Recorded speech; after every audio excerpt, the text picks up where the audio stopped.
At number 10, pampered pony. I'm sure I can speak for most people when I say when you have a pet, you love and care for that thing like it is your child, right? Well, one Roman emperor might have taken that concept a little bit too far, because saying that he was obsessed with his horse is an understatement. The Roman emperor known as Caligula had a horse named Incitatus. Caligula was a horse racing enthusiast, so Incitatus was his pride and joy, and not too many people were all that thrilled about it, to be honest. When I tell you this horse was treated better than most people have ever been, I'm not kidding. The horse's stall was made out of marble, his manger was made out of ivory, and he was even fed oats flaked with gold. Caligula was also very adamant about his horse receiving a good and restful sleep before a race, and he was so serious about it that he made guards stand outside of the horse's stable to make sure that the horse remained undisturbed while it slept. This horse even had its own furniture. Like, what is he gonna do with it? He's a horse. Caligula was so fond of his horse that he even made it a priest and promised to make him consul, which was the lead position in the Roman government after the emperor, highly coveted by senators. This was the last straw for people because the emperor was putting his horse above his own people, so he was assassinated. Now, before I carry on telling you guys about the wild and crazy things that kings did back in the day, I would like to first ask you guys to consider leaving a like on this video if you're enjoying it so far, and also maybe think about subscribing as well to see more videos like this one. At number 9, royal enemas. Apparently, back in the day, enemas were all the rage amongst the elite. It was believed that enemas were good for your health, so everyone was doing it to try and live a little longer than the rest of those commoners and peasants. One person who really just couldn't get enough enemas in his life was King Louis XIV. It is believed that over the course of his life, Louis XIV received thousands of enemas. When I tell you this guy was obsessed, I'm not kidding. One year, Louis received 212 enemas. In just the 1 year. And of course, he had to make his enemas a little jazzy and couldn't just use water like any other person. Oh no. My guy was using things like almond milk. His enemas were also sometimes scented with orange or rose, and sometimes even colored just to make it a little more special. To get an idea of just how obsessed the elite were with receiving enemas, just think about the fact that a French duchess once received one during a court ball. The duchess was in the middle of having a conversation with Louis XIV, and during this conversation, one of her maids came over, snuck under her dress, and gave the duchess an enema on the spot. Ew. These people were so weird. At number 8, kissing sheets. For thousands of years, monarchs worried about the threat of being poisoned by their enemies, and so they thought of an array of precautions to take in order to prevent being taken out by some kind of spicy death sauce or something.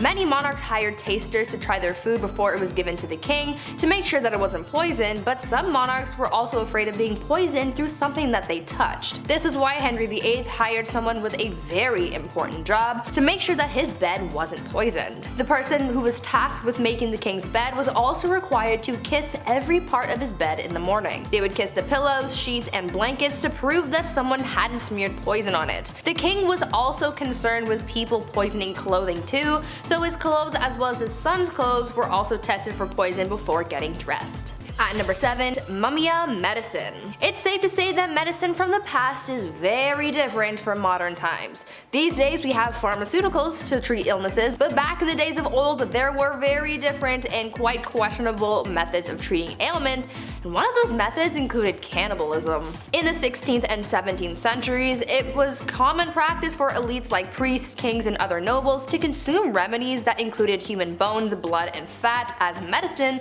to treat ailments from headaches to epilepsy, and this practice was called Mummia medicine. At first, it started with people using Egyptian mummies and skulls from Irish graves for use in medicine, as bones would be ground and used in different tinctures for various uses. But soon, other parts of the body started to be used. Human fat was later used to treat ailments on the outside of the body, and blood would be consumed as well, as it was believed to contain the vitality of life. Several monarchs were known to use Mummia medicine, like Charles II and William II of England, Francois I of France, and Christian IV of Denmark. At number 6, eternal youth. I know that there are a lot of people out there who want to live forever. I am one of those people. I am afraid of dying, but I also want to see what humanity will look like many years from now until the sun consumes the earth. Unfortunately, that's kind of impossible, at least for now, until we come up with some kind of way to make people live longer. But this idea of prolonging your life has been around for thousands of years, and one Chinese emperor was super obsessed with the idea and really tried his best to live for at least another 10,000 years. Emperor Ying Zhang was obsessed with finding a magic elixir that would make him live longer,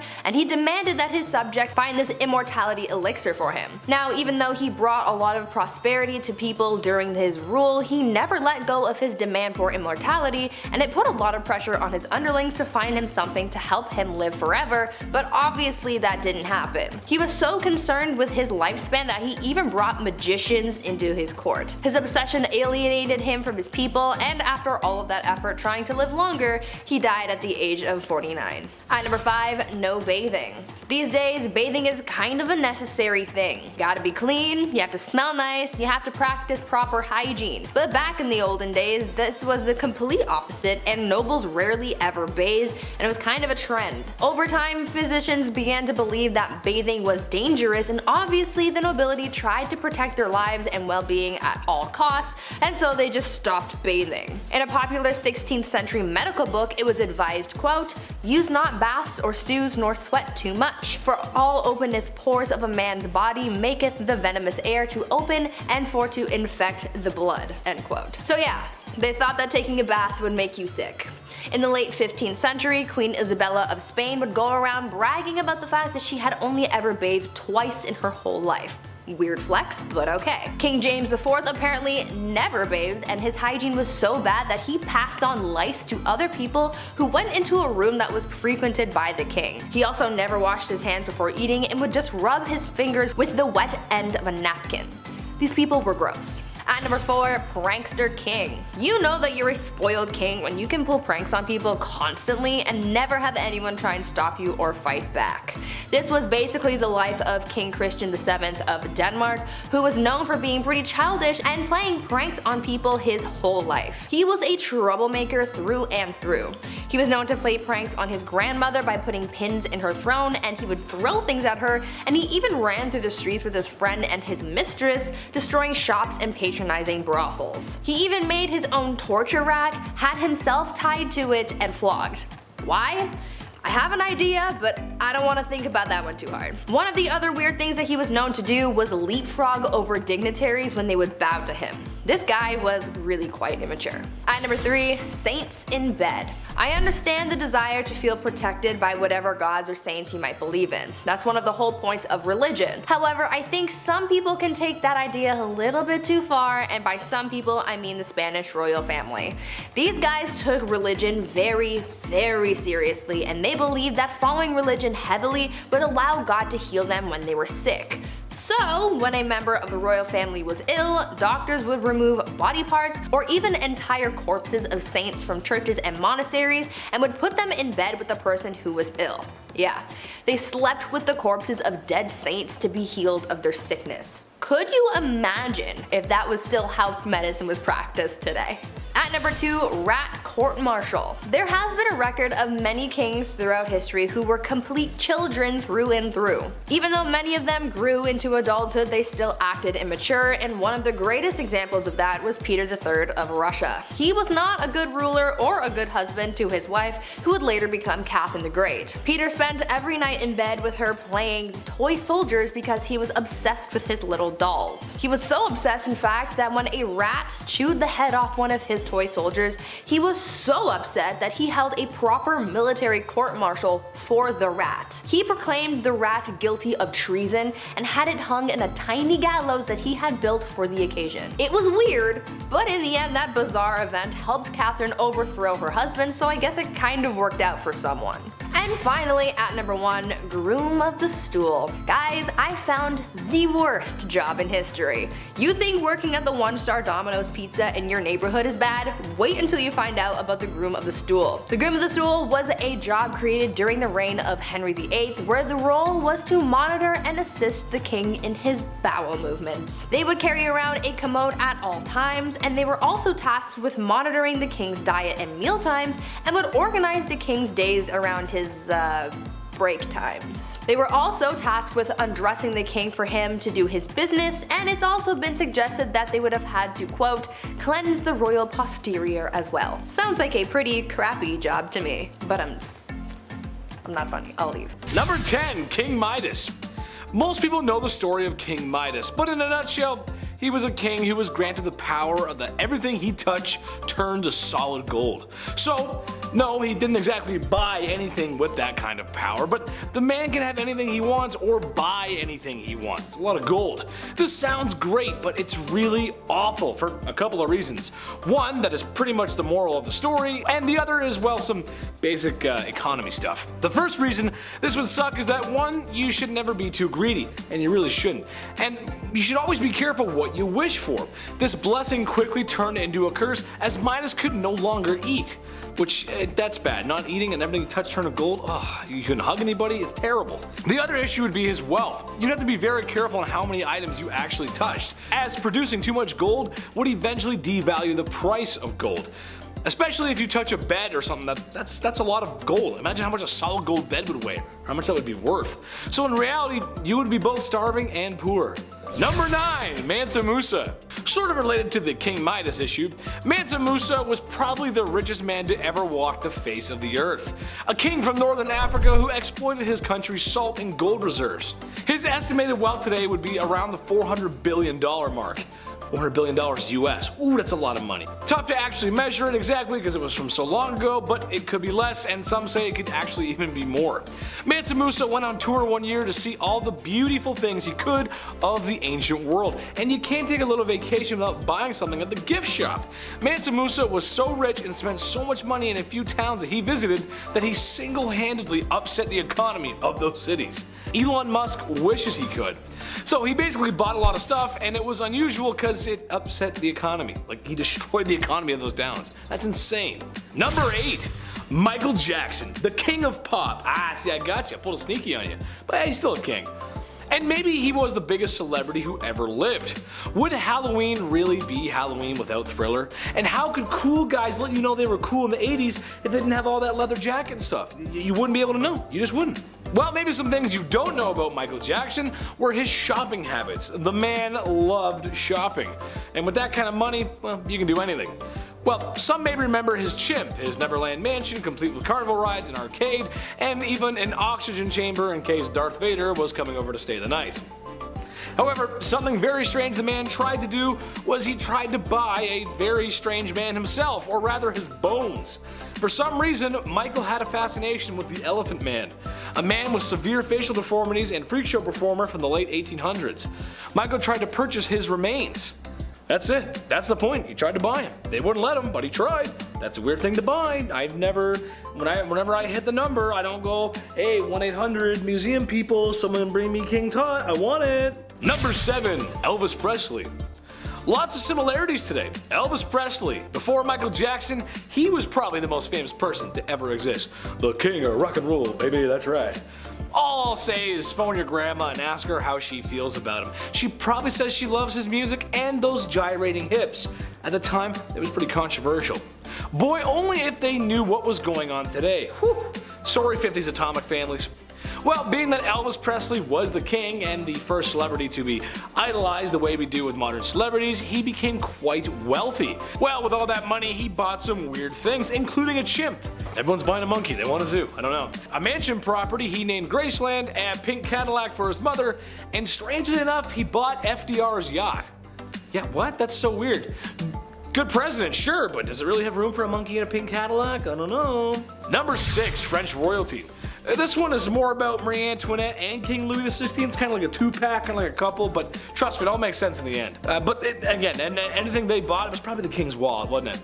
Okay, so when your country is starving, demanding more rights, and in general, life really sucks, what's the next best thing you do? Buy a $12 million necklace. Yeah, right, okay, I've said that before, sure. Okay, Chad, what else?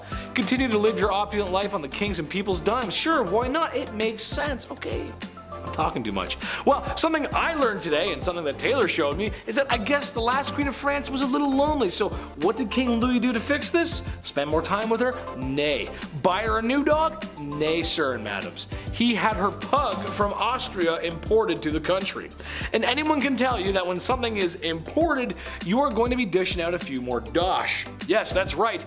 They imported her pug from Austria. Imagine how that sounds when your house is literally falling apart, you're starving, and you pay the most taxes. Makes you want to put heads on pikes. That's what it makes you want to do. Can you imagine that? We're all poor and hungry. She's like, well, look at my dog. It's my dog. They're French, they don't sound like that, but this is my dog, look at my dog, here he is. Number 5, King of Egypt. His Majesty Farouk I, by the grace of God, King of Egypt and the Sudan, that was his full title, was disposed during his nation's 1952 revolution and spent the remainder of his days in exile to Italy. In his haste to avoid getting the Mussolini treatment, he left behind a majority of his most prized possessions. When the people got a look at what he was storing behind the walls of his residence, they were a bit disgusted to find an excessive number of expensive suits, rare stamps and coins, jewels, luxury vehicles, and many other things that I will never afford. Now, what else would he have that would be considered strange? I'll let you take a guess. Was it A, a blam blam cachet, B, piles and piles of a white substance that made the 80s fun, or C, an unsettling amount of gardening magazines? Go ahead and let us know in the comments below. I'll give you a second. Nope, time's up. If you said secret option D, you'd be right. What was it, you ask? Well, it was a disturbing amount of adult entertainment. So much so, it wouldn't even fit underneath his mattress. Man, that's a lot. That's too much. That's too much. Number 4, Peter III. Remember the last time you played with your toys as a kid? Same. And let us know what your favorite toys were as a kid. Let's see if we have some shared favorites. I'm actually curious. That's kind of a cool thing to talk about. Well, for Peter III, it was little army men, or tin soldiers, I guess you'd call them. And yes, he played with them as an adult, staging mock battles. Is it the weirdest thing ever? No, it's not. But he was a king, so that's a wee bit strange. Hey, I love army men just as much as the next guy, especially those little green plastic dudes. I used to love those video games too. Very underrated in my opinion. I love that stuff. It also makes me think of that scene in Spaceballs. Enough references aside, you never really know someone until you've seen the money they've spent on their army men collection. Number 3, Ibrahim I. Fur everywhere. Ibrahim I of the Ottoman Empire was the 18th Sultan and the #1 purchaser of fine furs. Personally, I've never had any fine furs. I grew up in the trailer park and Mama always said that fur was cruel anyway, so I never felt the luxury of fine furs, if you will. It must be nice because Ibrahim loved them so much. Like, he really, really loved them. His whole wardrobe consisted of them, in fact. Plus, his walls were covered in them, and apparently even his curtains. I don't do well in heat, so I'll pass on that. I'd be sweating way too much. Too much fur. Number 2, the locksmith. Who are you and how'd you get in here? I'm the locksmith, and I'm the locksmith. Classic Leslie Nielsen. God, I love that guy. I love those movies. I'd love to make one day. Or star in one. Hollywood, call me. King Louis XVI, the last king of France. We're back to him again. The man spent his time and money on something rather strange. No, not all was spent on his wife and her life, and yeah, I'm kind of putting him on the list twice, but trust me, it's weird. I mean, come on, he gave the queen whatever the heck she wanted. Well, apparently he loved to spend his time and money on locksmithing. What? Yeah, that's so weird. He would spend his time trying to get into locks and understand them. He was also stated as saying that every man should have a passion. Hey, maybe put down the locks and start helping the people as a passion.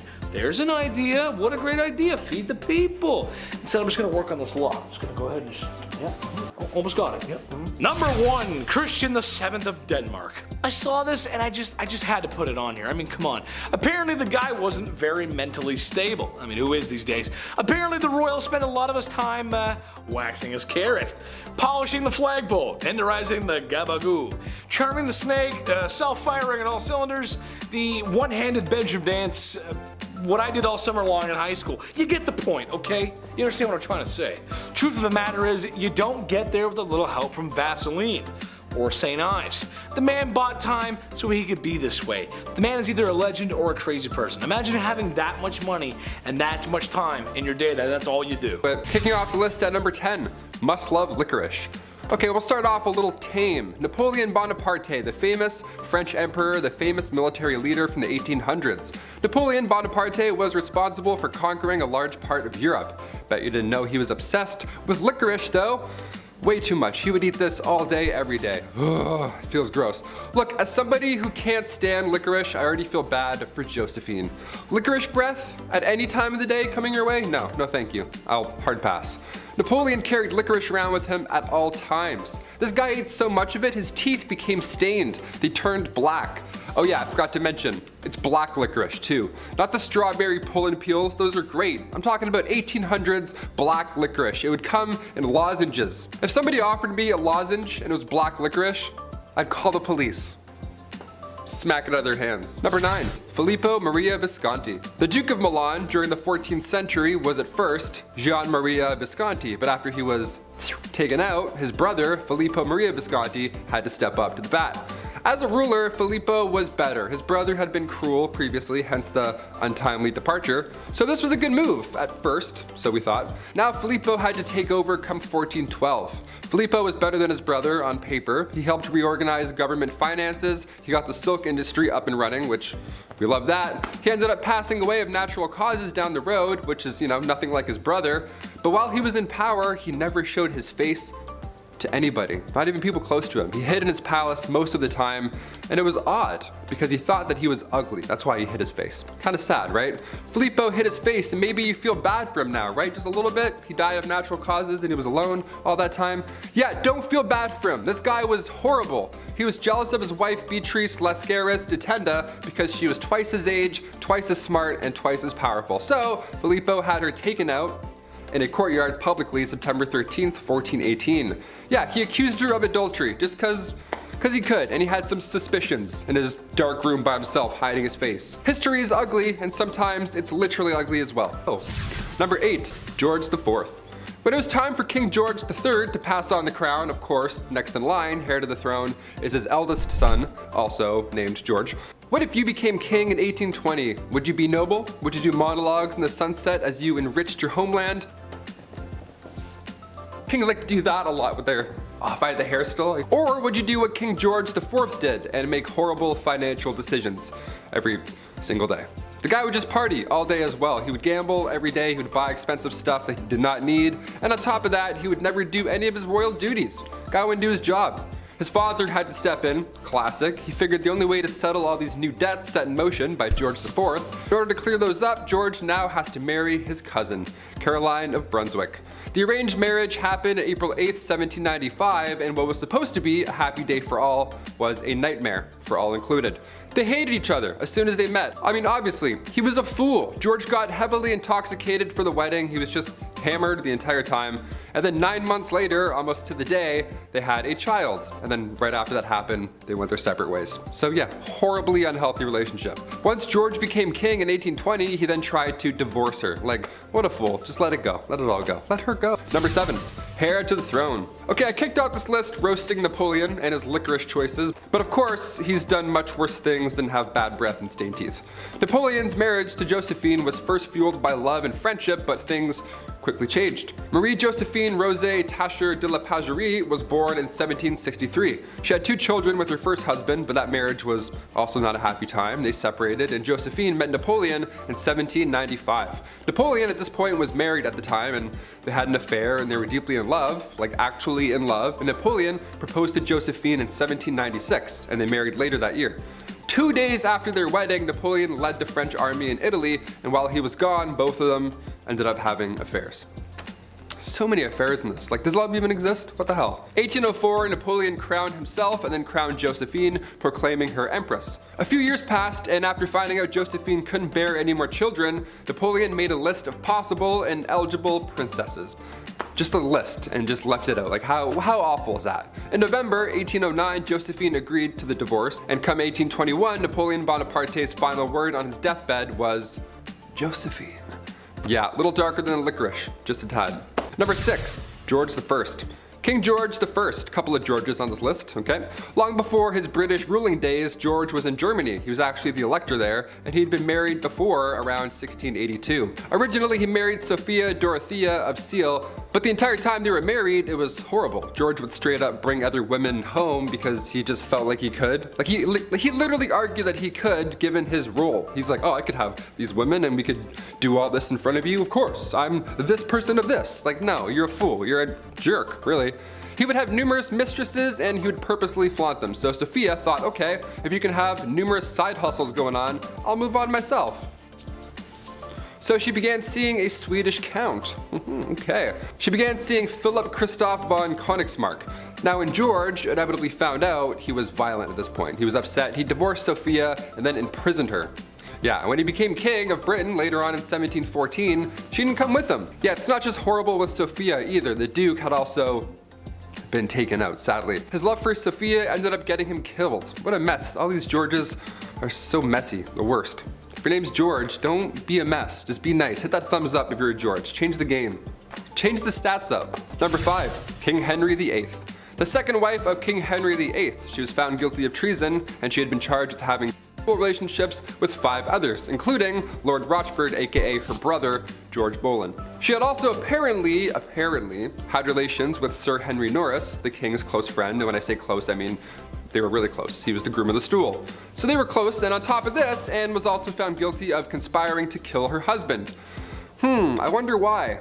This list will explain a few reasons. Now, it's since been proven that these crimes were a bunch of rubbish. Anne wasn't present when these events even went down. She was still recovering from the birth of her daughter, future Elizabeth I. So there's no way she was fooling around with the groom of the stool in October 1533, Your Honor. All 5 guys involved were executed on Tower Hill, May 1536, and then 2 days later, Anne joked about her own little neck before being taken out with the sword herself. Yeah, all dark. There wasn't even a coffin for her burial. Somebody had to get an old elm chest from the Tower Armory. How horrible is that? Number 4, a bit better. Another one of King Henry VIII's wives, Anne of Cleves. Where do we even begin here? This one's pretty sad, man. Anne was right in the middle of Henry's wives. She was married to King Henry for 6 months, and it was seen as quite strategic in a way. Henry's chief minister convinced him to marry one of the sisters of Germany's Duke of Cleves, either Anne or Amelia. So in order to decide, King Henry requested that Hans Holbein travel to Cleves to paint a portrait of each sister, and then come back and compare them. This is like the birth of Tinder. I'm not even joking, this is how he did it. This man compared portraits and then chose Anne because every man praiseth her beauty. Yeah, compared her to the silver moon. Yeah, try that on a dating site, write that in. I praiseth thou beauty, madam, to a silver dollar. A silver sea sand dollar shining in the moon. What? I don't know, just click it. Click send and see what happens. Then a treaty was signed. A few weeks later, Anne arrived to England, and Henry was beyond upset because she looked nothing like the portrait, apparently. How horrible is that? You look nothing like this Victorian painting. How dare you? It's 6 a.m. and you've been riding a horse for 4 weeks and you don't look like this Victorian painting? Shame. He tried to stop the wedding, but it was too late at that point, so they had to follow through. And on January 6, 1540, their marriage was official. You can't unswipe this marriage, rich boy.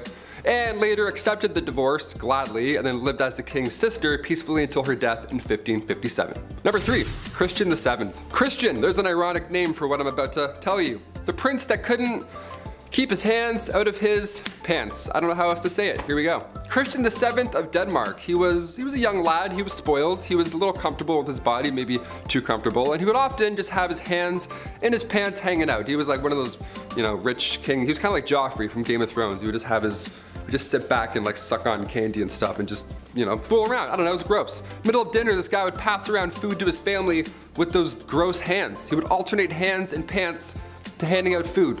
What a little twerp. Now it's unknown, but historians believe maybe, just maybe, he was a tad mad. Who's to tell? Either way, don't touch the rye bread, Christian. Thanks. Go wash your hands. Twice.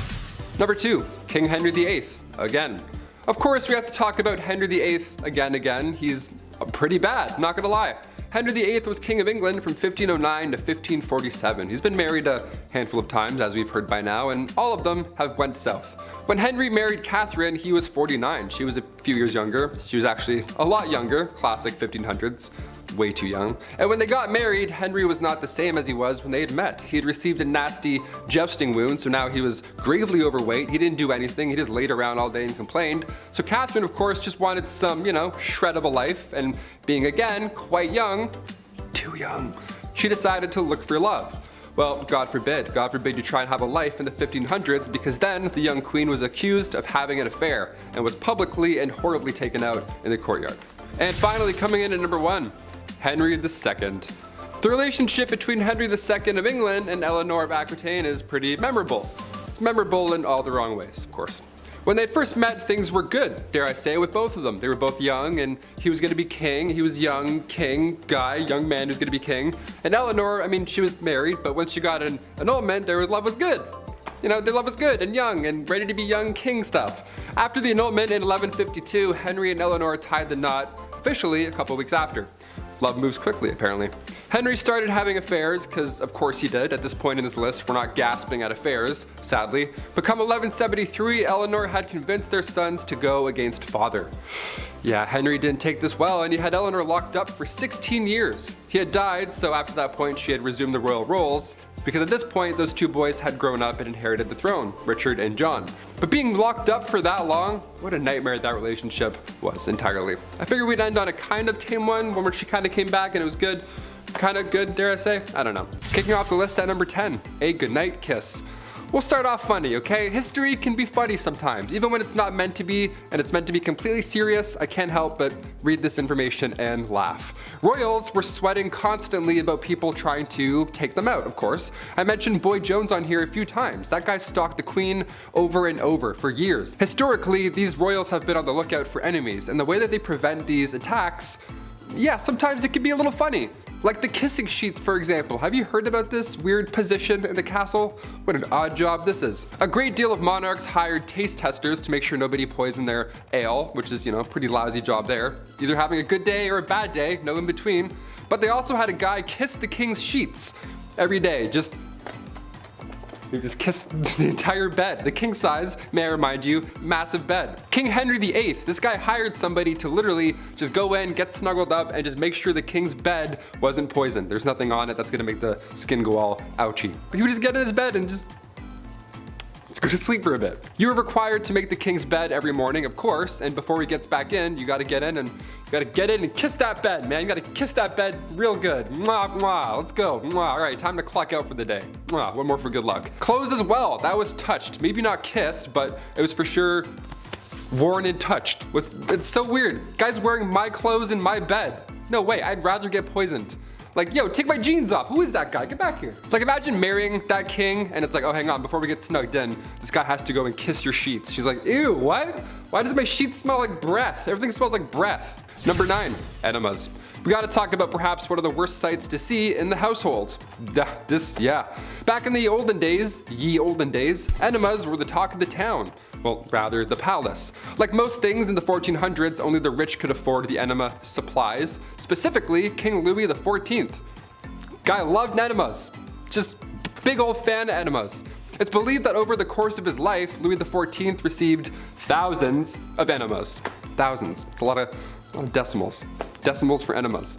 In just 1 year, Louis received 212 enemas. Like, guy, that's like 112 too much, I'd say. I don't know.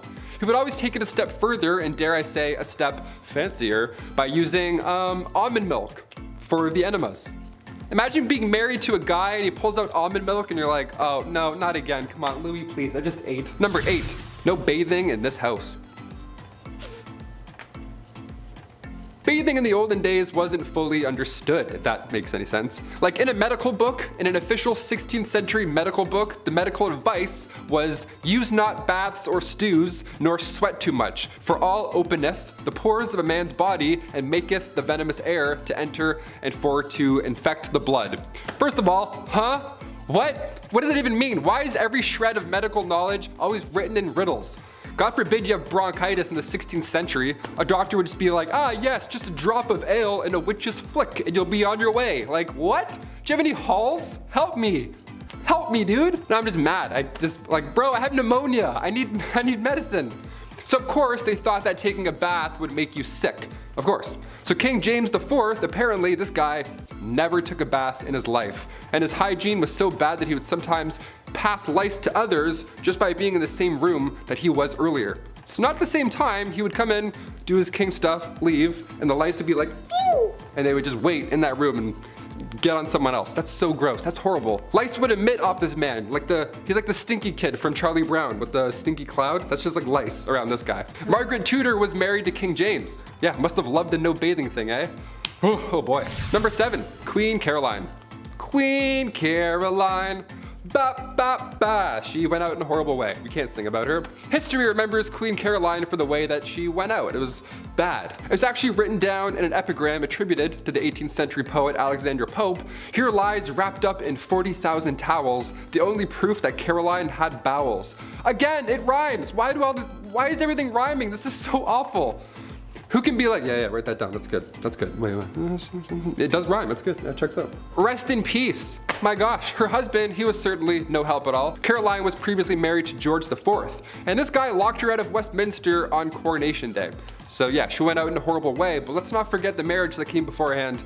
That wasn't pleasant either. Nothing in this guy or this marriage was pleasant. Number 6, Henry VIII. Of course he's back. He had 6 wives and it was pretty much entirely bad for all of them, yeah. It was the late 1400s. Henry took the throne in 1509. This guy was only 17 years old when all of this madness began to unfold. Only days after the execution of Anne, who I mentioned on part 1 of this list, so days after he married his 3rd wife, Jane Seymour. Anne Boleyn and Jane Seymour's mothers were first cousins, so they were close, and during all of this, they of course went head to head more than once. Jane died shortly after giving birth to Edward VI on October 12, 1537. I can't mention King Henry's wives and leave a couple out. This is just a history channel. We have to mention all of them, okay? Number 5, George V. Turned out this guy loved stamps. Maybe a bit too much though, I'd say. It was almost distracting. It was taking out many hours of his day. Like, focus on other things, like say maybe, I don't know, the war. King George V continued to collect stamps during World War I. Everyone's trying to stay alive. George is just in the background like,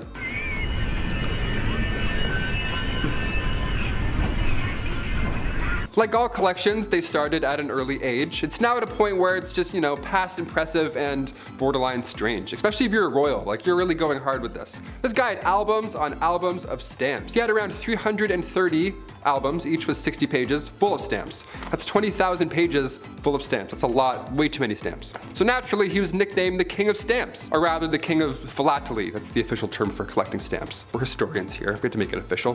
Back in 1905, he set an all-time stamp record. Ho ho! The most money ever spent on a stamp. This guy dropped like 220,000 on one single stamp. Somebody even asked the prince down the road if he had heard about the fool who had spent 1,400 pounds on a stamp. And he was proud. He was like, oh, that fool? It was I. Number 4, Rudolph II. The Holy Roman Emperor from 1552. He was known as a collector. Yeah, some princes collected stamps, others collect zoo animals. We're all different. Yeah, his castle was home to lions, tigers, and not bears, but orangutans, so good luck getting your 8 hours. He also collected human artifacts, like body parts after they've been, so that's, watch your step, I guess. Welcome to MTV Cribs, don't mind the jar of eyes, watch out for the lion's tail, careful, what a mess. He's quite important in history though, I guess. He supported the scientific revolution, and he also poured tons of money into astrology, so next time you read your horoscope, remember it's Bones in the Jar Benny that's responsible for that one. And also, in case you're wondering, yeah, he didn't pay attention to any of his wives or anything like that. He was just, no, jars for me, jars animals, I'm all set. Number 3, Don Carlos. Spanish Crown Prince, the guy who just enjoyed being the worst human alive. Let's talk about him. Back in the mid-1500s, the eldest son to King Philip II of Spain was, yeah, I want to say worse things, but he was just a really bad person. YouTube, he was just a bad guy. Now, it's been noted that he was born with a hunchback and one leg was shorter than the other. Historians like to bring that up first, and how maybe he had the odds against him with these disabilities growing up, and people often feel bad for him a little. To that I say, don't. Nah, don't do it. Don Carlos was made hero of the opera by his dad. Dude was fine. Philip II of Spain? Yeah, he would hurt a lot of people. He would hurt animals and people just for fun. According to historians, Don Carlos once made a cobbler eat a pair of boots because he didn't like how the pair of boots looked. He made somebody eat boots. We're not going to feel bad for him on Bumblebee today. That's not what we're going to do. He was also set up to marry Queen Elizabeth of Valois, the eldest daughter of King Henry II, but after a few hours she was like, no, that's not going to happen. No way. So she married his father instead. That's what happens. That's what happens when you're...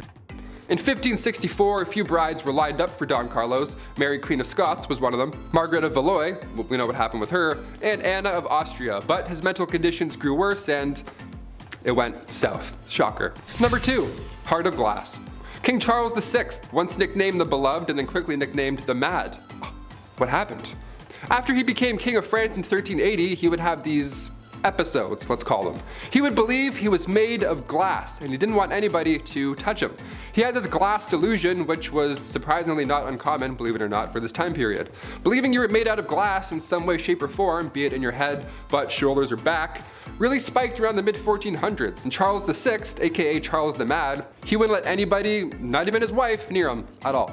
I'm not making fun of somebody for having a fear like that. I mean, most likely historians believe he was schizophrenic, so obviously I'm not ripping on that. But Alexandria of Bavaria, another royal who had this glass delusion, she too believed she had swallowed a grand piano made of glass, so she had to enter rooms sideways to avoid it shattering. I don't know what's going on with this glass delusion, but I'm glad it went away. I don't know. And finally, number 1, King George IV.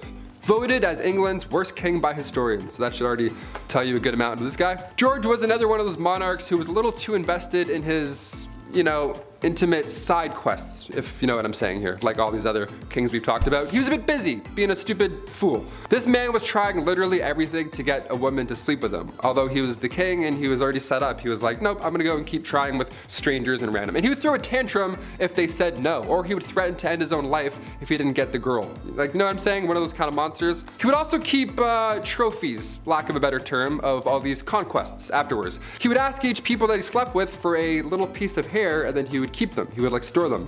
Back then it was kind of common, I guess, for lovers to keep locks of each other's hair. Weirdly enough, because you don't have phone numbers or like any sort of way to remember someone, photos, I don't know.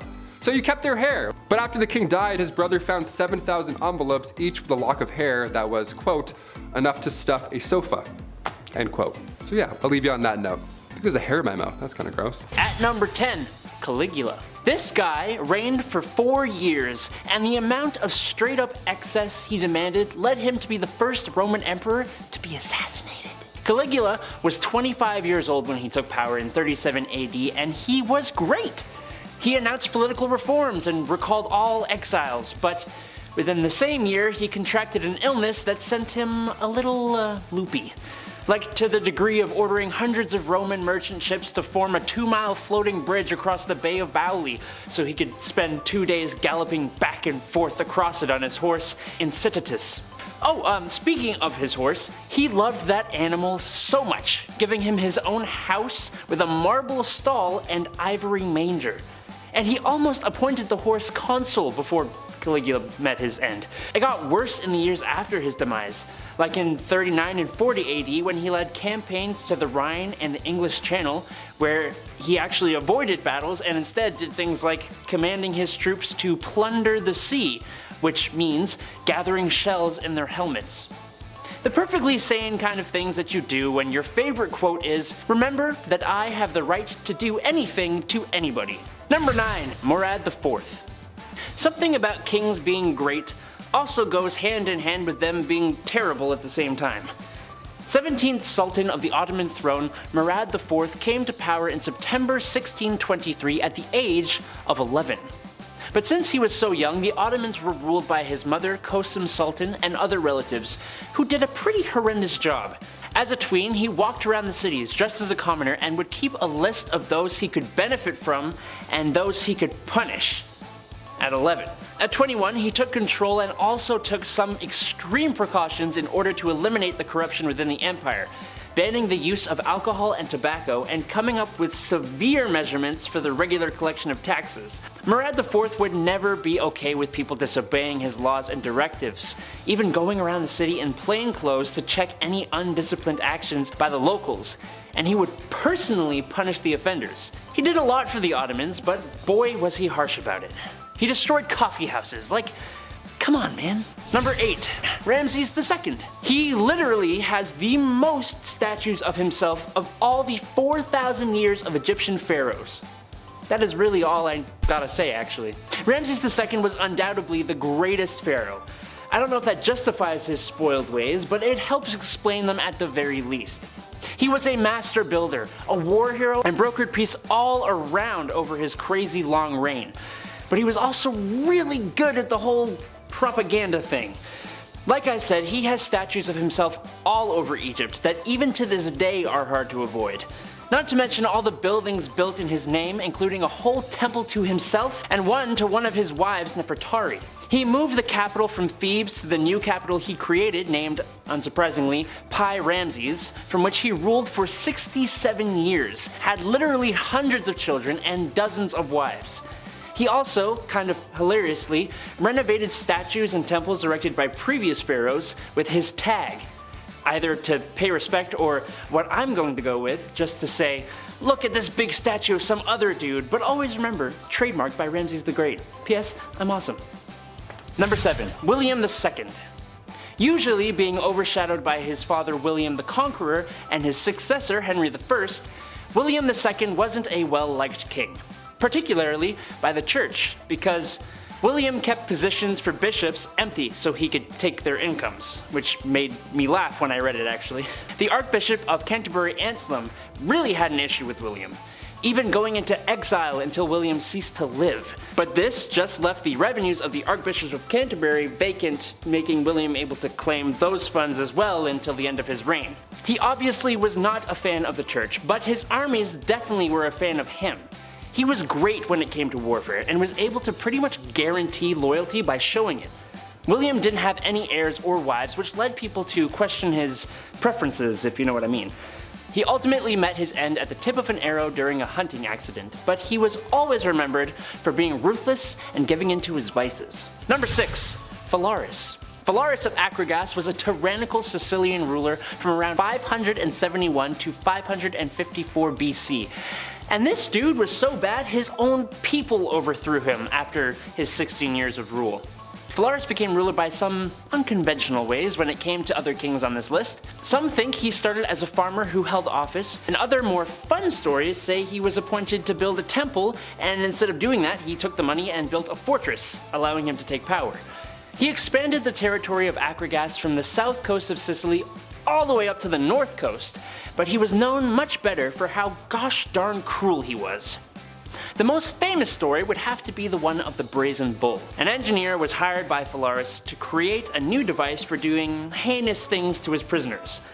The engineer presented him with a bronze bull.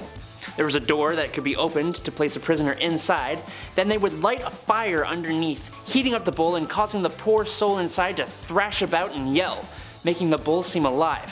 He then used it on the engineer. Thanks to the citizens' revolt though, he got to be the last victim of the bull. Looks like karma's a bull. Number 5, Louis XIV, King of France, the Sun King, the God-given.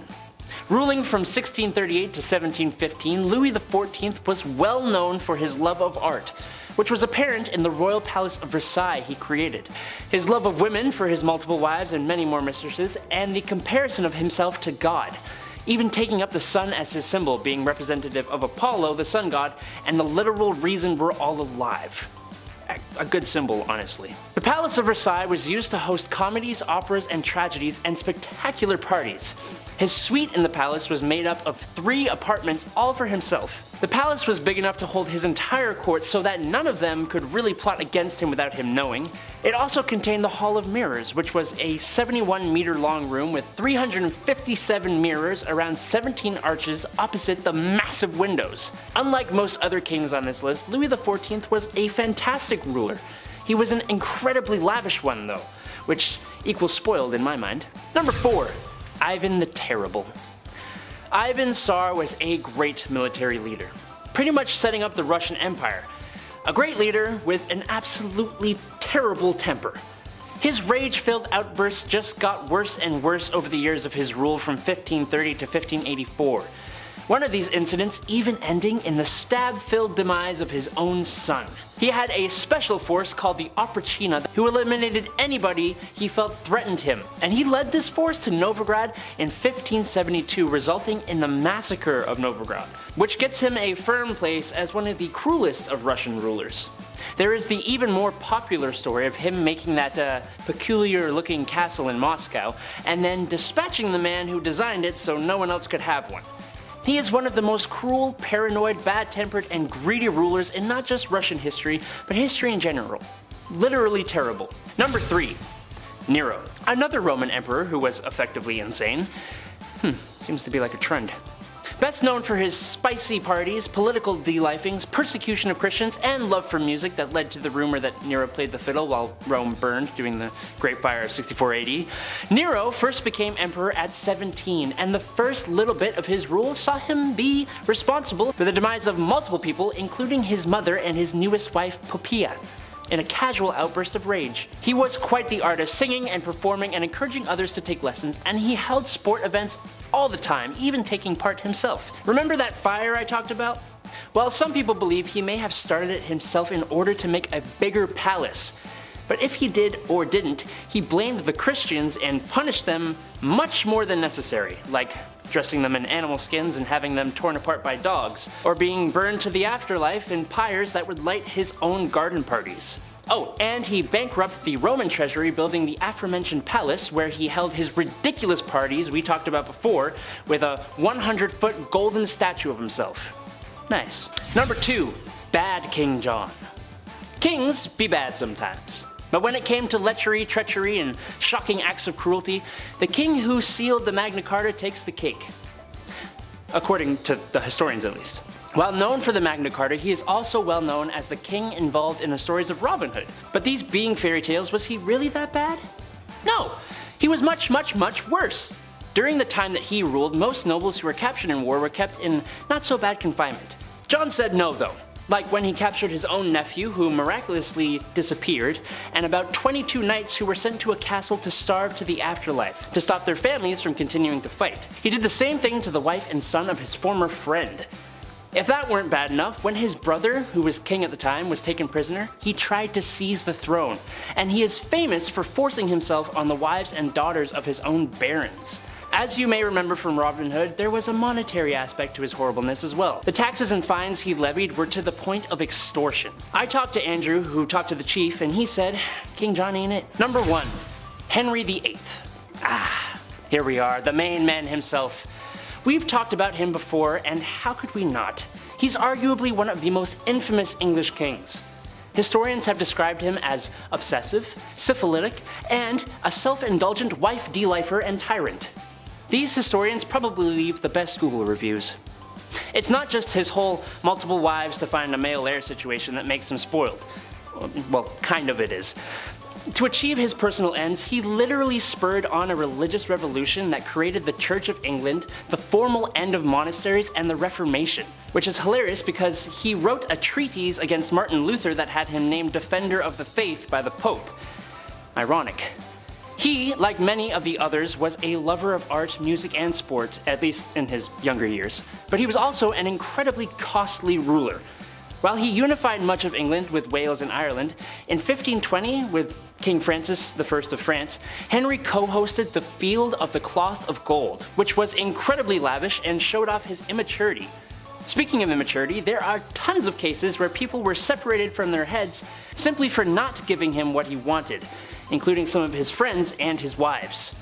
A great number 1 for this list, in my opinion. Starting off this list at our number 10 spot, we have Ivan IV, more commonly known as Ivan the Terrible. He was the son of Vasily III, who is the Rurikid ruler of the Grand Duchy of Moscow. After his father's death, however, at just 3 years old, Ivan was named the Grand Prince, and by the time he was 16, he was declared as the Tsar or Emperor of Russia, officially establishing the Tsardom of Russia. Ivan and his reign are certainly known for the transformation of Russia from a medieval state to an empire, but not without a huge cost to the people of Russia, as well as a hit to the long-term economy. Ivan has been described as being intelligent and devout, but also prone to paranoia, rage, and episodic outbreaks of mental instability that only increased the older he got. One of the main points of extreme violence and viciousness was the massacre of Novgorod, which saw the deaths of an estimated 2,000 to 15,000 people, as well as a shocking amount of acts of extreme, violent cruelty. In the later years, like I mentioned, his violent tendencies only got worse, which led to him doing things like striking his heir in the heat of an argument so badly that it left him with brain damage. In the end, Ivan the Terrible met his demise from a heart attack in 1584. Yeah, they say that impaling hundreds of people every day isn't great for the heart health. Someone should have let him know about vitamins and minerals, or maybe some good cardio heavy exercise. I don't know. In our number 9 spot today, we have Leopold II. As the second king of the Belgians, Leopold has been said to be responsible for the deaths of somewhere between 2 to 15 million people. Yeah, million. It wasn't in Belgium that he committed his atrocious acts, however. It all started when he claimed himself to be the founder and sole owner of the Congo Free State, which was a private project he undertook on his own. Leopold loved colonialism. He wanted to colonize everything he possibly could, and this is why he started the International African Society, which he used to travel to Africa, claim land that obviously wasn't his, and we're not talking about a small piece, we're talking about land that is several times the size of Belgium, and many countries just let him do this and allowed him to freely rule this land. This is definitely already bad enough, but of course things only got worse. Leopold had his own private militia that he used to force the indigenous population into hard labor. While Leopold was doing this, of course, for economic reasons, he also was just doing this because he was a messed up guy. He was terrible. He made those who lived here harvest and process rubber, and the punishments for those who didn't harvest enough for him were extremely severe. Not to mention, it is also said that sometimes he would just inflict harm because he could. Eventually, a stop needed to be put to his wrongdoings, but of course he was going to do everything he could to hide some of the horrors he did. The entire archive of the Congo Free State was burned, and he told his aide that even though the Congo had been taken from him, quote, "they have no right to know what I did there." The Congo was taken from him, but remained under the rule of Belgium in 1908 until the Congo was given independence in 1960. As for Leopold, well, he remained the ruler of Belgium until his death in 1909, but the secret was out now, and no one liked him. In fact, his funeral procession was booed by the crowd because everyone was angry at him for the things that he had done. In our number 8 spot today, we have Qin Shi Huang. While this leader is often credited with creating the first unified Chinese empire, the Qin dynasty, these accomplishments didn't come cheap. When he came to power in 221 BCE, he strictly followed 7 principles, which not only pushed for severe punishment, but also acted in contraries and issued unattainable orders. He also is said to have been extremely paranoid about the power of the educated, which led to him burning books so that no one could ever learn what was in them, and he also killed 460 Confucian scholars in just 1 year, which some claim was because they were unable to make him immortal. Huang wanted not only to establish a transport system, but also build a wall to keep out enemies, and this meant that he had to relocate at least 120,000 families. He declared that all would be equal under one law, and then taxed everyone heavily, and because of these heavy taxes as well as the insane labor that was expected to create the wall and the transport system, thousands of people were overworked, starved, and perished. He also had laborers create a massive tomb for him, complete with 8,000 life-size terracotta warriors and horses, which you may be familiar with because now it is rumored to be an extremely haunted place. I mean, an evil ruler's resting place? Yeah, of course it's haunted. In our number 7 spot today, we have Don Carlos. I'll be honest, this little troublemaker never made it to the title of king, but he sure was a little too close for comfort when you hear about the kind of things he was doing. Carlos was the Prince of Asturias during the mid-1500s, as he was the eldest son of King Philip II of Spain. It is said that Carlos may have had some troubles right from birth, which many believe could be due to the inbreeding that was common in the family at the time. Descriptions of his behaviors, though, are far worse than what anyone could have expected. It is said that Carlos did horrible things like hurting or taking the lives of animals just for fun. I mean, nowadays we call that a huge warning sign for potential Back then, they just chalked it up to boys being boys. It is even said that at one point he purposefully blinded all of the horses in the royal stable. Red flags, they were abundant. Soon, of course, his cruelties would extend to humans, with people claiming that one time he chose to whip a servant girl for no reason other than because he could. And apparently one time he made a shoemaker eat a pair of shoes that he had made the prince that he didn't like. He was just a little twerp. Carlos was set up by his family to marry the eldest daughter of King Henry II, but after a few hours with the man, she decided there's no way in hell. Like, he was so bad, she would rather marry his dad, which she did in 1560. In the end, Carlos was found to be plotting to take out his own father, which landed him in prison in solitary confinement, where he passed away 6 months later. In our number 6 spot today, we have King Charles VI. King Charles VI started off his reign by being very well loved and respected, but as time went on over his 4 decades of ruling, he ended up being known as Charles the Mad. His erratic behavior had him hacking up knights, imagining that he was St. George, and he would also have bouts of amnesia where he would be able to recognize some people but not his wife and children. This is all very strange and of course quite sad, as he was obviously exhibiting signs of extreme mental illness, but one of the strangest symptoms was him believing that he was made of glass. He was terribly frightened of falling or being jostled too hard, and he would actually insert iron rods into his clothing to try and keep himself from shattering. But then he would also apparently run wild at top speeds throughout the halls of the castle or the streets, which would obviously mean that he was totally abandoning his fear of fragility. It apparently got so bad that he had to be held inside with the entrances bricked up. Sadly, he continued on this path until he passed away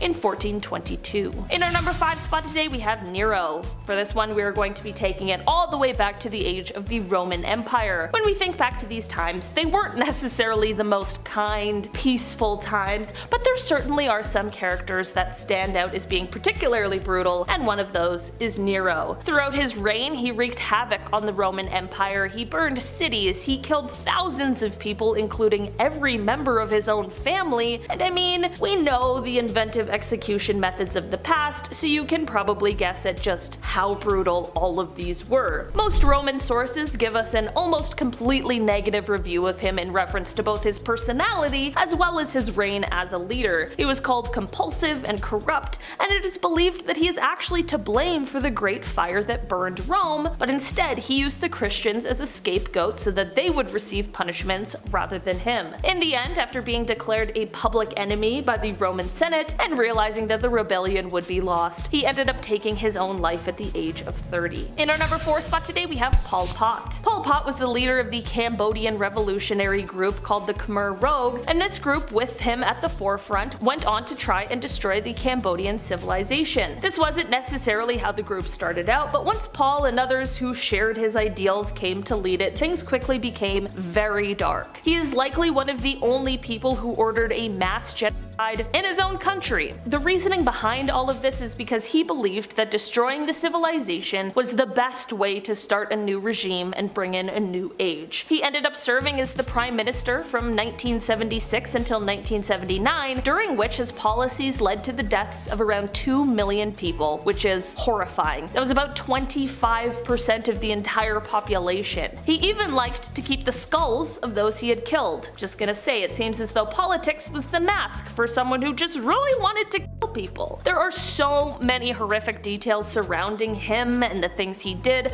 much of which I can't even repeat here on YouTube, and that is exactly how he landed a spot here on today's list. He truly did some horrendous things, and in the end went on to live the rest of his life and died of natural causes before he could even answer for any of his crimes, which is just the most frustrating end to a horrible tale. In our number 3 spot today, we have Maximilien Robespierre. Okay, I'll be honest. This is quite a polarizing one. Maximilian, on one hand, was great. He advocated for universal suffrage, for unrestricted admission to national posts, and he was against racial and religious discrimination. Especially in the time he ruled in, this was huge. Of course people were against him, but in our modern views, he was way ahead of his time in these beliefs. On the other hand, however, he was extremely violent and was the leader during most of the French reign of terror that happened during the Revolution. It is said that during this time he was was responsible for imprisoning somewhere around 300,000 and killing somewhere around 40,000. During the revolution in 1793, he was elected head of the Committee of Public Safety, and from that point on, any voice that was in opposition to the change that was happening was struck down and silenced by him. Throughout the years, his ego and power only grew, which led to him being a little too quick to use the guillotine, his favorite execution method. He was getting a little too cozy with that thing, so much so that he began to use it even on people who had, at one time, been his allies. We saw this clearly when it came to the execution of George Danton, who Maximilian had executed after he suggested maybe chilling out on the whole reign of terror thing. In the end, people caught on to this tendency for violence and horrible punishments, which definitely lost some of his public support, and this was only exacerbated when it was realized that he now had beliefs that directly contradicted those he had earlier, like when he tried to create a national religion called the Cult of the Supreme Being. By the time 1794 came around, he was overthrown, and later that year he found himself being executed by, you guessed it, the guillotine. Not good. No thanks. In our number 2 spot today we have Vlad Tepes. Often referred to as Vlad the Impaler, he was the ruler of Wallachia 3 times between 1448 until his death in 1476. He is often regarded as one of the most important rulers in Wallachian history, and to many he is a hero, and this is not to disregard that. But you don't get a nickname like the Impaler by being a passive, peaceful guy. Vlad was known for his brutality and his love of impaling people, but it is also said that everyone's favorite vampire, Dracula, was modeled after him. This is because it is rumored that Vlad liked to dip his bread in the blood of his enemies before eating it. I prefer a little olive oil and balsamic vinegar with mine, but hey, to each his own, I guess. Vlad is known for his intimidation tactics, which included having bodies of those he had killed lined up outside of the city so that any enemies approaching would know what fate they had coming. Like I mentioned before, many regard Vlad as a hero. I mean, it is abundantly clear that he fought as hard as he could to protect Romania and Bulgaria from the Ottomans, but that doesn't mean that the horrific things he did have been forgotten either. Vlad definitely left quite the legacy behind when he was killed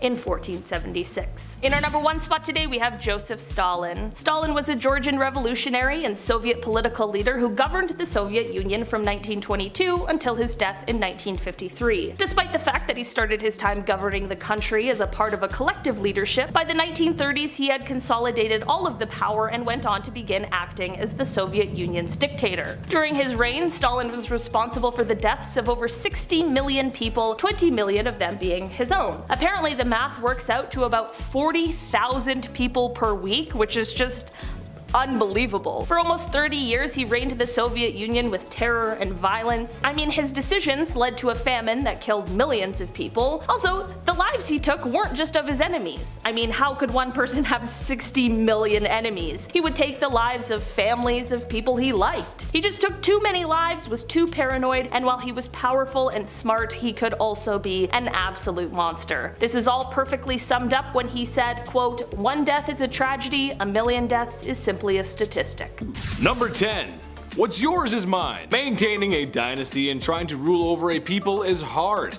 Many people have done it in the past, but if you notice, there isn't that many kingdoms left. So, it's no surprise that in Egypt, one of the largest and most successful civilizations of the ancient world and of all time, had some political strife.